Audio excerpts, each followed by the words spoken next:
परमात्मा के द्वारा प्रदत्त ये 32 योग संग्रह हैं।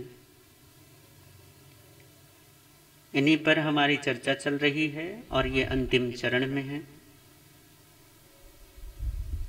संगाणं परिणाय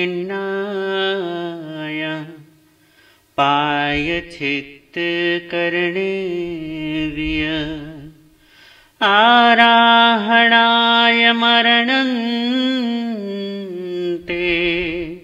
32 जोग संगः। संगों का परिज्ञातता होना अर्थात संयोग और वियोग का हमें बोध होना, पायचित करने भी प्रायश्चित करण का होना, आराहणाय मरणन्ते और मरणांत में आराधना करना, 32 जोग संग्रह। इस प्रकार ये 32 योग संग्रह हैं। आलोचना से लेकर अंतिम आराधना तक ये 32 प्रकार की योग साधनाएं हैं, अध्यात्म योग की आराधनाएं हैं, जिनमें आपने 30 योग संग्रहों के विषय तक आपने श्रवण किया है। अब हम अगले बचे हुए 2 विषयों पर थोड़ी सी बात कर लेते हैं। पायचित करणे विय, प्रायश्चित करण।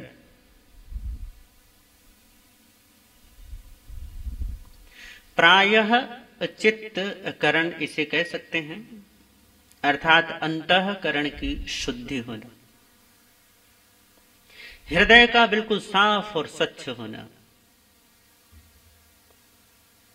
जो मलिनताएं किन्हीं निमित्तों से, किन्हीं कारणों से, लोगों की वजह से या परिस्थितियों के घटने से जो हमारे मन में संस्कार रूपी मैल है, जो कषाय राग द्वेष मोह आसक्ति अज्ञान अविद्या मिथ्यात्व, कितने प्रकार के तो मल हैं।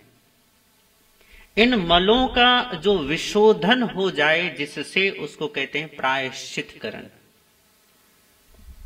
जिन कारणों से आप अपने चित्त को प्रायः अर्थात शुद्ध कर लेते हैं, वही प्रायश्चित करण है। जिससे मन साफ हो जाए वो प्रायश्चित करण है। जिससे हमारा अंतःकरण निर्मल हो जाए, उसमें किसी भी प्रकार की कोई जड़ता, किसी भी प्रकार की कोई पर निमित्तता के बहाव के कारण पैदा हुए उद्वेग, चिंताएं, तनाव, किसी भी प्रकार का शोक, जब ये सब नहीं रहते और चित्त अपने हल्केपन में स्वतः उत्फुल्ल खिला हुआ प्रसन्न और आनंदित रहता है, तो इस सब के लिए जो किया जाए उसे प्रायश्चित करण कहते हैं। परमात्मा ने तो सारी चीजें आपको सौंप दी हैं कि भैया ये कर लो, वो कर लो, ऐसा कर लो। जीवन की शुद्धि के लिए, अंतःकरण की निर्मलता के लिए उन्होंने सारे सूत्र दिए हैं। इन सूत्रों पर काम करना अब हमारा है।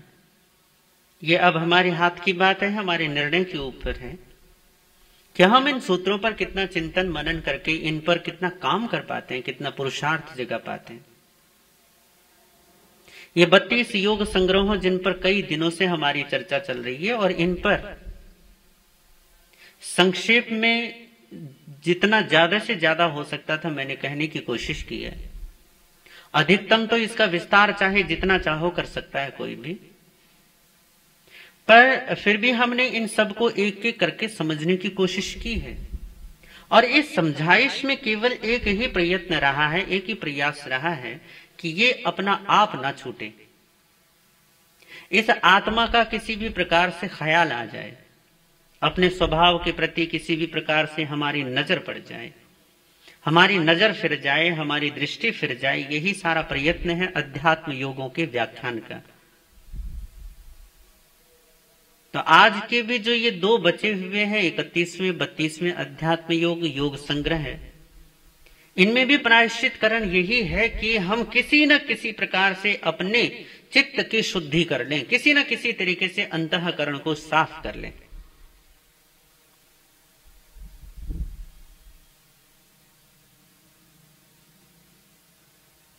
कबीरदास जी ने एक दोहा बोला जो मुझे बहुत पसंद है। कबीर मन निर्मल भया जैसो गंगो नीर। कबीर मन निर्मल भया जैसो गंगो नीर, पाछे पाछे हरि फिरत कहत कबीर कबीर। कि एक समय था जब ये कबीर हरि के पीछे था, भगवान के पीछे था और पुकारता था कि प्रभु प्रभु मिल जाओ। पर कबीर मन निर्मल भया जैसो गंगो नीर। कबीर का मन ऐसा निर्मल हो गया जैसे गंगा का जल। पवित्र अंतःकरण वाला कबीर है और अब उल्टा हो गया है। एक बात बिल्कुल उल्टी हो गई है। पहले तो हालात ये थे कि कबीर परमात्मा के पीछे मारा मारा फिरता था, परमात्मा को पुकारता चलता था, उसे याद करता हुआ रहता था कि परमात्मा मिलो मिलो मिलो। एक ही गुहार, एक ही पुकार, एक ही हृदय से आवाज कि मेरे परमात्मा, मेरे प्रभु, मेरे प्रिय, मेरे प्रीतम कब मिलोगे। और आज हालात ये है कि जैसे ही मन शुद्ध हुआ, जैसे ही अंतःकरण निर्मल हुआ, इस निर्मल अंतःकरण के कारण एक घटना घटी और वो ये पाछे पाछे हरि फिरत कहत कबीर कबीर। कि अब हरि पीछे पीछे आते हैं, मेरे पीछे पीछे दौड़ते हैं और कहते कबीर कबीर। पहले मैं पुकारता था हरि हरि, और हरि हरि करते करते मन निर्मल हुआ, तो अब हरि मेरा नाम जपता है, हरि मेरे पीछे पीछे चलता है, प्रभु परमात्मा मेरे पीछे पीछे दौड़ते हैं, चलते हैं। जहां जहां मेरे कदम पड़ते हैं वहां वहां वो पीछे पीछे मेरे कदमों को नापता हुआ चलता है। कबीर जैसे महान लोग जो होते हैं वो ये कहने का साहस रख पाते हैं। कारण ये है कि उनके पास वो शुद्ध अंतःकरण है जिसमें परमात्मा के अनंत साम्राज्य की झलक हमें मिल पाती है। हृदय ही वो द्वार है जिसमें हम उस अनंत शून्य में प्रवेश कर पाते हैं। और हृदय की जब तक शुद्धता ना हो तब तक अनंत में प्रवेश भी नहीं हो सकता। एक बार एक जवान, एक युवान ईसा मसीह के पास आया और बोला, प्रभु मुझे भी स्वर्ग का राज्य चाहिए। तो प्रभु बोले बिल्कुल मिल जाएगा, इसमें कोई तुमने चाहा और मिला, क्योंकि लोग तो इच्छा ही नहीं करते ना। परमात्मा की इच्छा किसको होती है? उस प्रीतम की कामना करता कौन है? कौन चाहता है कि उसे आत्म साक्षात्कार हो? दुनियावी चीजों में इतने रेलम पेल हो रखी है कि बस चाहिए तो संसार चाहिए, बस दुनियादारी। तो जिसके मन में ये इच्छा जगे कि मुझे परमात्मा चाहिए, ये भी बड़े सौभाग्य की बात है। ये भी बड़े पुण्यों से ऐसा भाव कभी कभार पैदा होता है कि मुझे कुछ नहीं चाहिए, एकमात्र परमात्मा चाहिए, सत्य चाहिए और कुछ नहीं। तो उस लड़के ने भी बोला कि मुझे ना परमात्मा चाहिए, मुझे परमात्मा का साम्राज्य चाहिए जिसकी आप बात करते हो, द किंगडम ऑफ गॉड, परमात्मा का राज्य। प्रार्थना भी तो है ना कि जैसे स्वर्ग में तेरा राज्य है वैसे धरती पर भी तेरा राज्य हो, कि जैसे स्वभाव में आनंद है वैसे पृथ्वी पर आनंद फैले, जैसे आत्मा में संगीत है वैसी लयबद्ध संगीत इस पूरे संसार को प्राप्त हो। तो वो बोला कि मुझे भी परमात्मा का राज्य चाहिए। बोलिए आप मुझे दिलवा सकते हैं? जीसस ने कहा बिल्कुल दिलवा सकता हूं, अभी के अभी इसी क्षण में दिलवा सकता हूं। तो कहा करे मुझे क्या करना होगा? करे तुम करते क्या हो? करे जी मैं एक व्यापारी हूं और काम अपना व्यापार करता हूं। तो कहा ठीक है, तुमने आज तक जितना कमाया है सब दान कर दो, जो भी तुम्हारे पास है वो सब लोगों में बांट दो। करे क्या? करे हाँ बिल्कुल बांट दो, सारा का सारा जितना भी तुम्हारे पास है ना वो सारा का सारा दूसरों को दे दो और कुछ भी बचाकर मत रखना, एक तिनका भी अपने पास मत रखना। क्या तुम में इतना साहस है? करे नहीं नहीं मैं तो नहीं छोड़ सकता। इतने खून पसीना एक करके, इतनी मेहनत करके, इतनी मजदूरी करके, इतनी नींद खो के, इतना अपना चैन गंवा के तो मैंने इतना धन कमाया, इतनी मेहनत करके मैं यहां तक पहुंचा और आप कह रहे हो कि एक झटके में सब कुछ छोड़ दो, ये मुझसे नहीं होगा। तो जीसस ने कहा करे फिर ठीक है, तुम्हें परमात्मा का राज्य नहीं मिलेगा। तो वो बोला कि ठीक है फिर। करे यदि धन को छोड़ने से ही मुझे ये परमात्मा का राज्य मिले, यदि मुझे ये करने से ही मुझे आपका ये जो परमात्मा का राज्य है इसकी प्राप्ति होगी, तो फिर मुझे नहीं चाहिए। और ऐसा कह के चला गया। तब जीसस का एक प्रसिद्ध वचन है जो उन्होंने कहा था, वो उन्होंने एक वचन कहा था कि सुई के छेद में से, वो जो सुई होती है ना, उसमें एक तरफ जो छेद होता है जिसमें धागा पिरोया जाता है, कि सुई के छेद से ऊंट को पार किया जा सकता है। यह संभव है कि सुई के छेद में से ऊंट निकल जाए, ये हो सकता है, परंतु कोई धनी परमात्मा के राज्य में प्रवेश पा जाए, ये संभव नहीं है।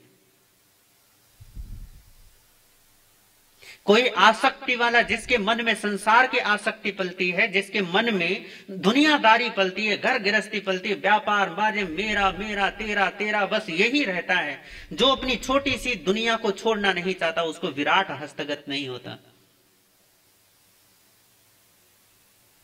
ऐसा कहते हैं कि बाज है ना, जो गिद्ध है, बाज है, ये जो प्रजाति है पक्षियों की, ये आकाश में बहुत ऊंचे उड़ते, बहुत ऊंचे, पर पता है इनकी नजर कहां रहती है?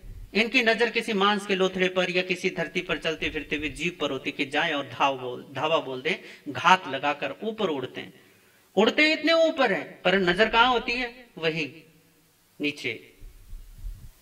बहुत लोग आपको मिल जाएंगे ऐसे बड़े बड़े धर्म की, अध्यात्म की और परमात्मा की और ईश्वर की और भगवान की और ये और वो, पता नहीं कितनी बड़ी बड़ी बातें करते हैं, पर नजर में वही विषय वासना, नजर वही होती विषयों के प्रति, लालसा विषयों की ही होती है। और परमात्मा कहते हैं कि जिन विषयों की लालसा है उनको सत्य की लालसा नहीं हो सकती, एक बार में एक ही तो होगी ना।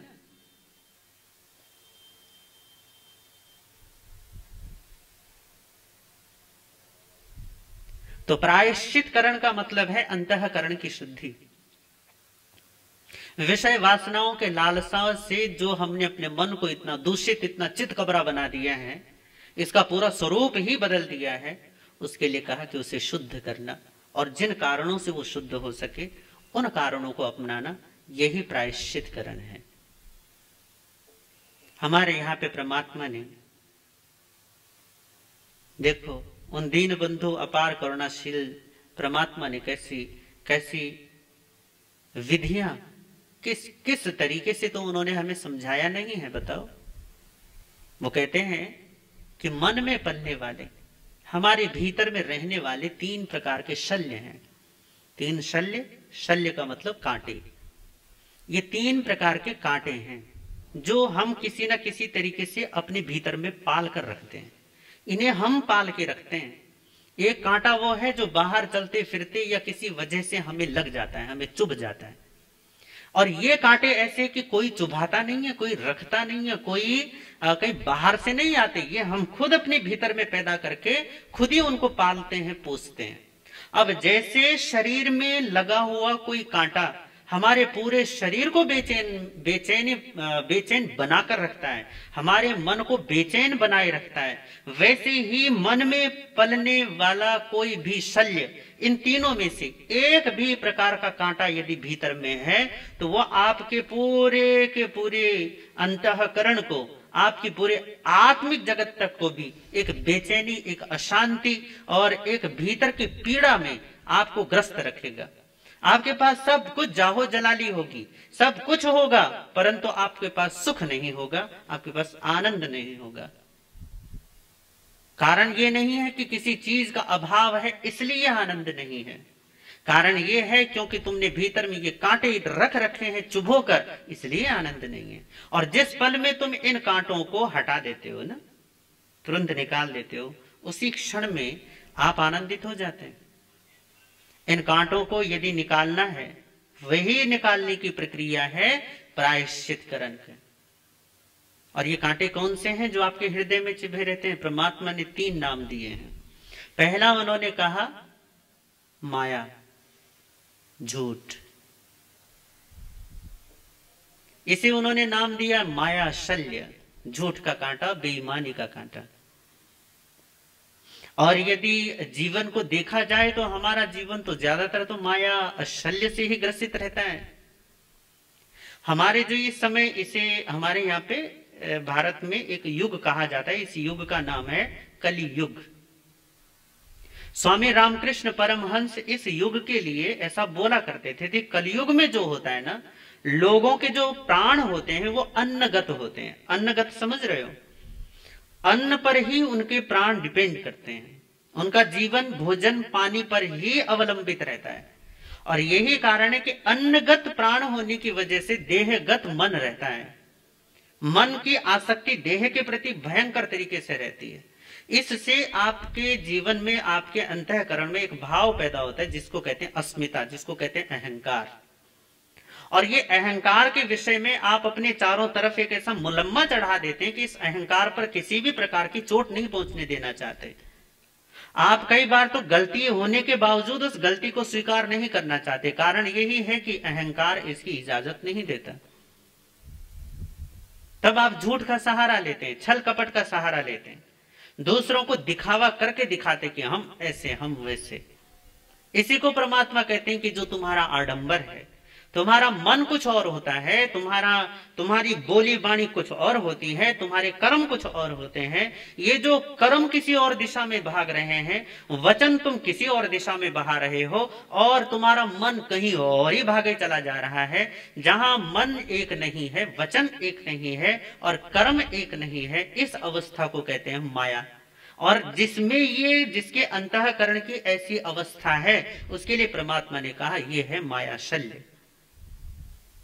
तुम जैसे नहीं हो वैसे दिखने की कोशिश करना, ये माया शल्य है। तुम जो हो उसे छिपाने की कोशिश करना, ये माया शल्य है। तुम जो नहीं हो वो बनने की बस लगातार कोशिश कर रहे हो। तुम हो नहीं, न वो तुम्हारे स्वभाव में, न वो तुम्हारे गुणधर्म में है, और न तुम उसे उस तरीके से हो सकते हो, पर फिर भी दौड़ लगाए पड़े हो कि हमें बनना है, हमें दिखाना है दुनिया को। ये जो सब आडंबर है, दिखावाबाजी है, ये सब परमात्मा कहते हैं कि ये है माया शल्य।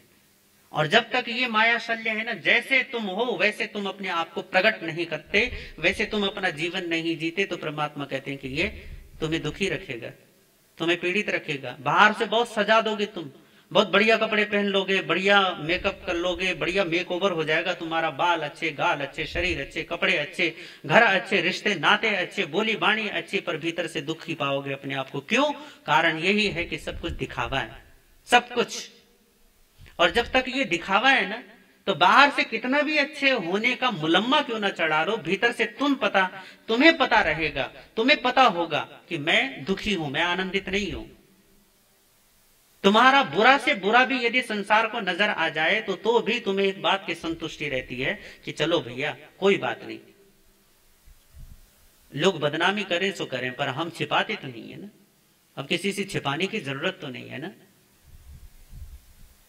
पर यदि आप छिपाते हैं, और छिपाया तो वही जाता है ना जिससे आपके अहंकार पर चोट लगती है।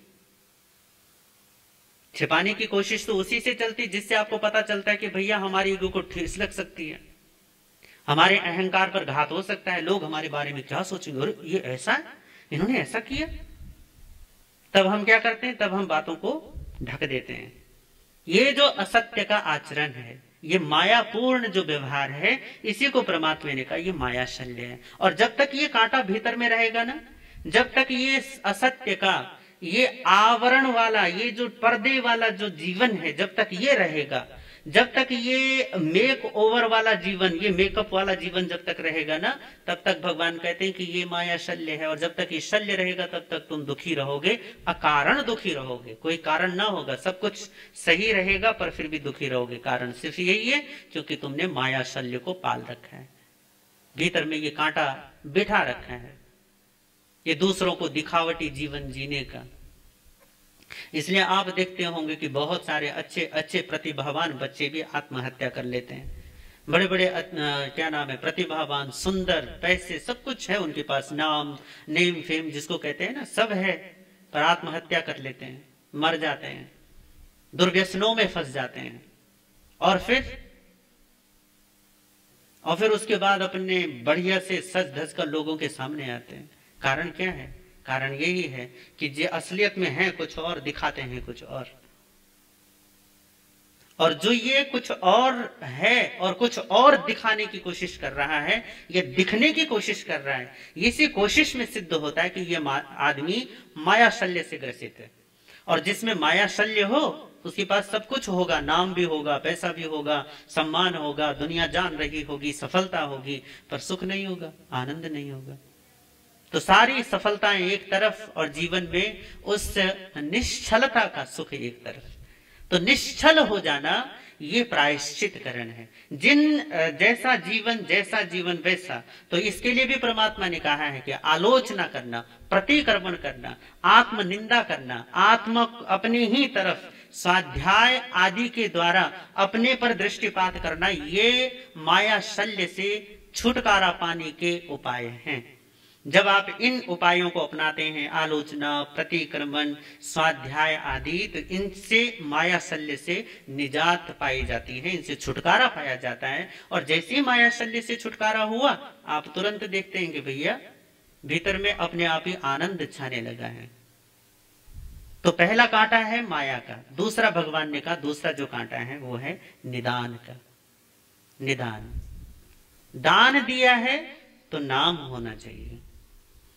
हमने समाज में इतना पैसा दिया है भैया, हमारा नाम क्यों सूची में नहीं रखा है? हमारा नाम होना चाहिए सूची में, क्योंकि हमने दान दिया है। दान दिया है तो दान के साथ आपको नाम चाहिए। हमारी तपस्या, हमने तपस्या की है तो सूची में हमारा नाम क्यों नहीं बोला गया? हमें क्यों छोड़ दिया गया? हमने भी तो हठाई की थी। तो आपको नाम चाहिए, प्रसिद्धि चाहिए, सम्मान चाहिए।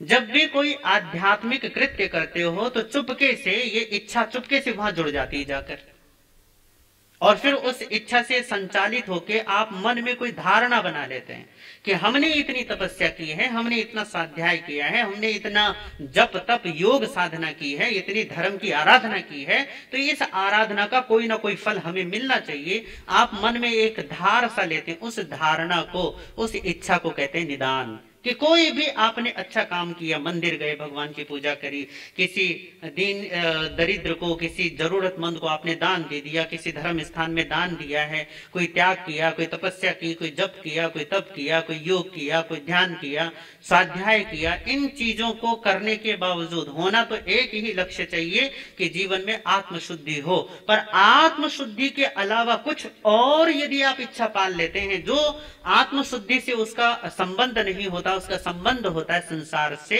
और संसार की चीजों से, तो परमात्मा कहते हैं कि ये निदान है। और निदान का अर्थात कि तुमने अपने धर्म को शर्त लगाकर किया है कि मैंने ये किया है तो मुझे इसके एवज में ये मिलना चाहिए और ये मिलना चाहिए, तो परमात्मा कहते हैं निदान है। ये भी एक कांटा है, एक शल्य है।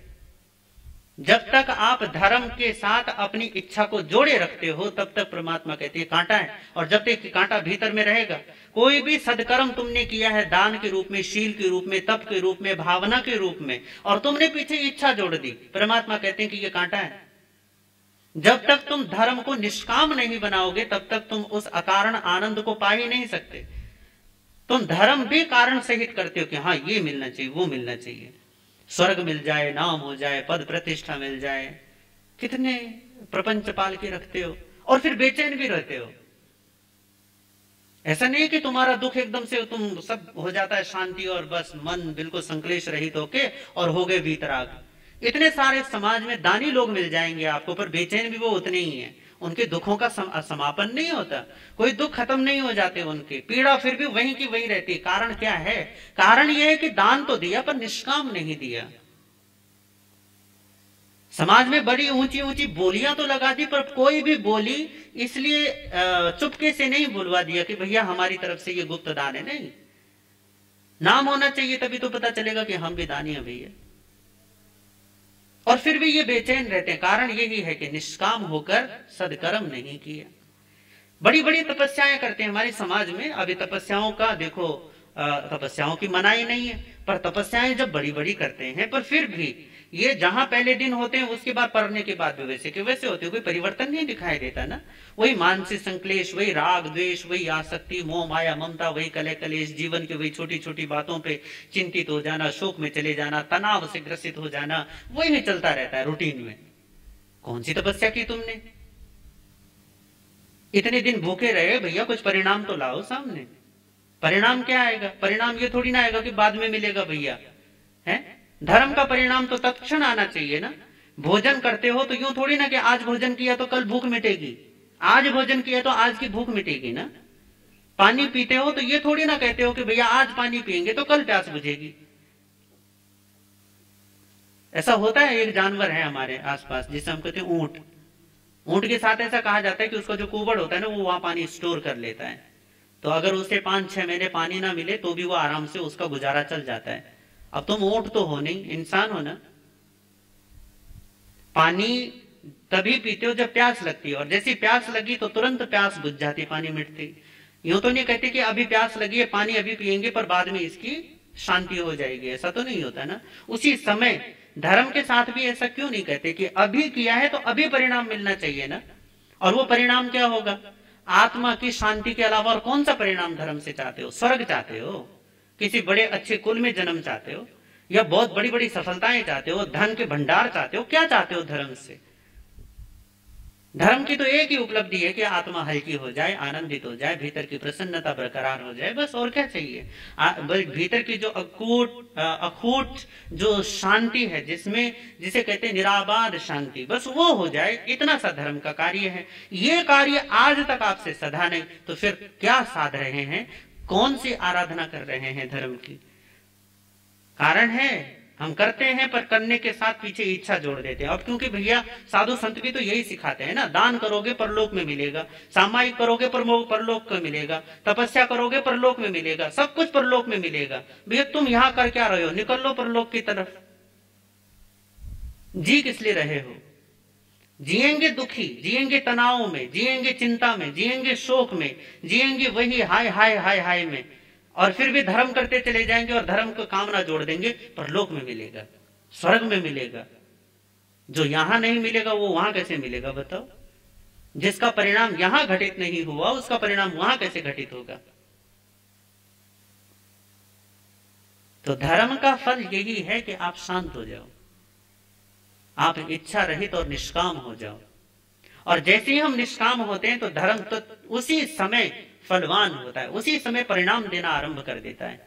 आपके और धर्म के बीच में जो परिणाम घटित नहीं हो पाता, जो एक संबंध नहीं बन पाता मधुर, उसके बीच में केवल और केवल बाधा है आपकी इच्छाएं, आपकी कामनाएं। जब तक ये कामनाएं बीच में रहेंगी तब तक धर्म का परिणाम हमेशा वो भविष्य में ही रहेगा। हमेशा जो भी करोगे बस भविष्य में ठेलते चले जाओगे। जीवन वर्तमान में है और धर्म का फल आप भविष्य में है आपका। ये ठीक बात नहीं है। ये कामना को बीच से हटा दो तो धर्म का फल उसी समय है, जब जहां तब वहीं धर्म का परिणाम है। तो दूसरा परमात्मा कहते हैं निदान शल्य। ये जब तक ये शल्य रहेगा तब तक भी आप आनंदित नहीं हो सकते, सुखी नहीं हो सकते। दूसरा और तीसरा बोला परमात्मा ने मिथ्या दर्शन शल्य। पहला बोला था माया, दूसरा बोला निदान। पहले बोला छल कपट झूठ और बेईमानी का जीवन, दूसरा बोला इच्छाओं और कामनाओं से और महत्वाकांक्षाओं से भरा हुआ जीवन। महत्वाकांक्षी व्यक्ति कर्ण जैसा जीवन जी सकता है, दानी बन सकता है, परंतु दुखी फिर भी रहेगा, फिर भी अशांत और बेचैन रहेगा। और तीसरा है मिथ्या दर्शन शल्य। मिथ्या दर्शन शल्य। अब ये मिथ्या दर्शन शल्य क्या है? मिथ्या दर्शन, दर्शन का मतलब होता है आपका दृष्टिकोण, आपके देखने का तरीका, आपका नजरिया, आपकी प्रतीति, आपका अनुभव, आपकी भीतर की अनुभूति, ये सब दर्शन कहा जाता है। इस दर्शन का, आपकी प्रतीति का, आपके अनुभव का, आपके नजरिए का, दृष्टिकोण का, देखने के तरीके का गलत हो जाना वो मिथ्या दर्शन है। तो जब तक आपके दृष्टिकोण में मलिनता है तब तक भी जीवन, ये भी एक कांटा है ना, क्योंकि दृष्टिकोण ही मलिन है। अब होता यह है कि एक बार यदि किसी का आपको दुर्गुण या दोष नजर आ जाए ना, तो उस व्यक्ति की आप एक दूषित छवि बना लेते हैं। फिर वो व्यक्ति कुछ अच्छा भी करेगा तो भी उसमें बुराई नजर आती है। ये बड़ी गजब की बात है। अभी इन्हीं दिनों में मेरे सामने एक बात हो गई, घट गई। अब उस घटना का वही है कि वो उस व्यक्ति में अगर वो कुछ अच्छा भी कर रहे हैं तो भी उनको उसकी अच्छाई नजर नहीं आ रही।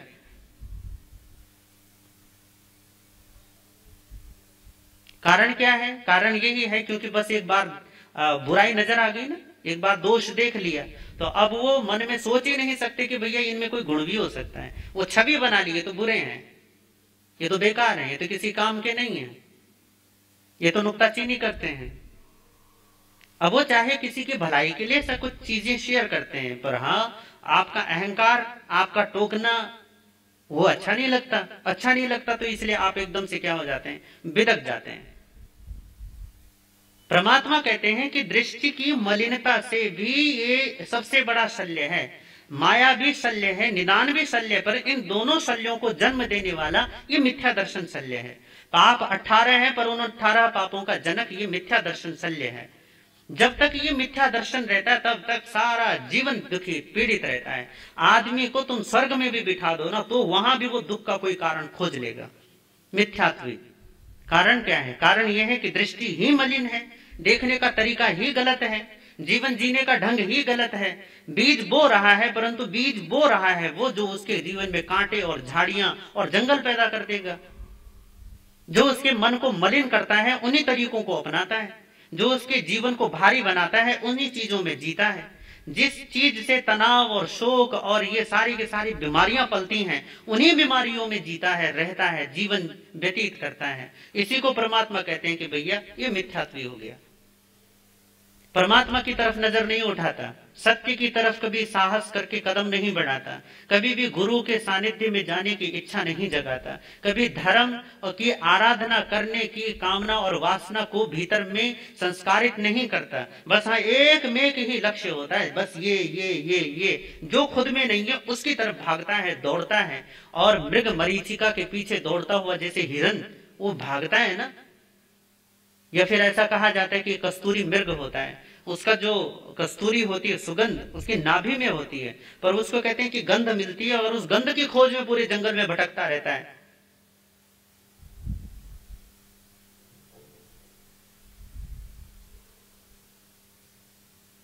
यही मिथ्या दर्शन है। तुम आनंद के आगार हो, सुख के सागर हो, परंतु तुम्हारा सुख तुम में नहीं है, कहीं और है। यही मिथ्या दर्शन है। और जब तक ये मिथ्या दर्शन है तब तक भगवान कहते हैं कि ये भी एक शल्य है, ये भी कांटा है। और जब तक ये मिथ्यात्व का कांटा रहेगा, ये अविद्या का या अज्ञान का कांटा रहेगा, तुम कुछ भी कर लो तुम सुखी नहीं हो सकते। कुछ भी का मतलब केवल सांसारिक कृत्य नहीं है। तुम्हारा मंदिर जाना, तुम्हारे प्रवचन सुनना, तुम्हारी तपस्याएं करना, स्वाध्याय करना, ये सब मिथ्या दर्शन से युक्त होकर किया गया है तो भी तुम्हारे दुखों का अंत नहीं आएगा। इसीलिए परमात्मा उत्तराध्ययन सूत्र में कहते हैं, साफ बोलते हैं कि चाहे तुम लाखों नहीं करोड़ों अरबों स्वर्ण मुद्राएं दान कर दो, लाखों गायों का दान कर दो, गायों का, जिसे गौ कहते हैं, गौओं का दान कर दो।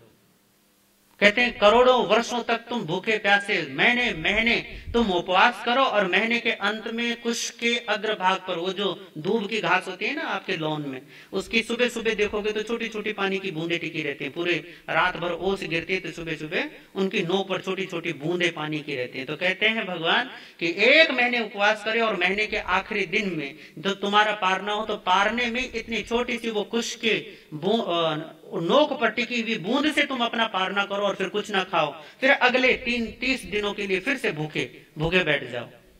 पर यदि तुम्हारा मिथ्यात्व बरकरार है, तुम्हारा ज्ञान बरकरार है, तो तुम्हारे दुखों का अंत नहीं आएगा, न तुम्हारे इतने बड़े दान से और न ही तुम्हारे इतने बड़े तपस्याओं से।